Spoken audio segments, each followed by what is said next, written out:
Welcome back. Today we are decoding the Hatch and Slack engine, an architectural and biochemical powerhouse known as the C4 photosynthetic pathway. Unlike normal plants, C4 plants have a specialized cellular setup that allows cooperative photosynthesis between different cell layers. Let's dive in and break down how it works and how we can stop it. All photosynthesis relies on Blackman's reaction, which is the light-independent process occurring in the chloroplast stroma. The ultimate goal here is carbon fixation. The plant utilizes energy-rich ATP and the assimilatory power of NADPH2 produced during the light reactions to convert energy-deprived carbon dioxide into energy-rich sugars. The secret to the C4 pathway lies in leaf structure, specifically kranz anatomy. Kranz translates to wreath in German, describing how parenchymatous bundle sheath cells tightly wrap around the vascular bundles. This provides a unique spatial separation that segregates initial carbon capture from the Calvin cycle, common in crops like maize, sugarcane, and sorghum. To run two separate carboxylation reactions, C4 plants exhibit cellular dimorphism in their chloroplasts. Mesophyll chloroplasts are smaller and always possess grana stacks, but they lack starch. Conversely, bundle sheath chloroplasts are larger, completely lack grana, and contain starch grains. This physical differentiation optimizes each stage of the cycle. Think of the C4 circuit like a 4-stroke biological engine. Step 1 is carboxylation inside the mesophyll cell.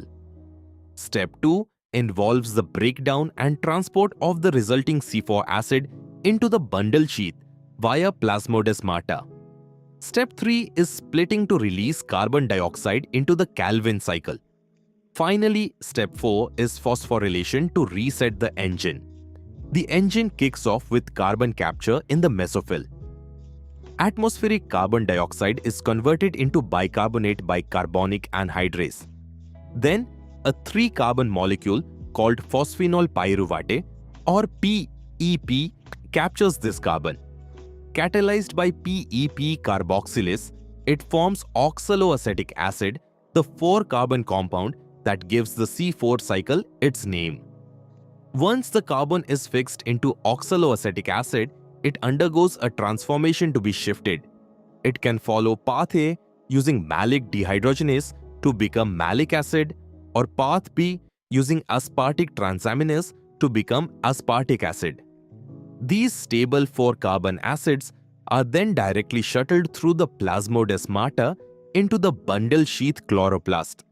Inside the bundle sheath, step 3 is all about the release. Malic enzyme splits the incoming malic acid into a 3-carbon pyruvic acid, releasing NADPH and carbon dioxide. This localized carbon dioxide safely enters the Calvin cycle, combining with ribulose diphosphate via carboxy dismutase to produce 2 molecules of phosphoglyceric acid. To keep the engine running, it needs a reset. The 3-carbon pyruvic acid travels back to the mesophyll cell. There, the enzyme pyruvate phosphate dekinase uses ATP and phosphoric acid to regenerate the initial PEP acceptor, yielding AMP and pyrophosphate. This fully resets the biological engine for the next cycle. By associating the C3 and C4 cycles through kranz anatomy, the plant effectively creates a localized high-concentration carbon dioxide pump. This pump ensures that the bundle sheath cells are constantly flooded with carbon dioxide, maximizing the efficiency of the Calvin cycle and keeping the plant's sugar production lines moving smoothly. Why do C4 plants go through all this trouble? PEP carboxylase has a much higher affinity for fixing molecular carbon dioxide than rubisco. This setup suppresses photorespiration, which is the wasteful oxygenase action of rubisco, and efficiently refixes any leaked carbon dioxide. This justifies the drastically increased growth rates observed under hot high light conditions. Understanding this pathway allows us to weaponize it for agriculture. Because C4 plants possess unique enzymes, researchers have developed specialized synthetic and natural inhibitors. By blocking key enzymes responsible for initial fixation or metabolite transfer, we can develop highly targeted herbicides that destroy C4 weeds without harming C3 crops. Our first target is PEP carboxylase. By using polyhydroxychalconase, we can induce allosteric feedback mimicry.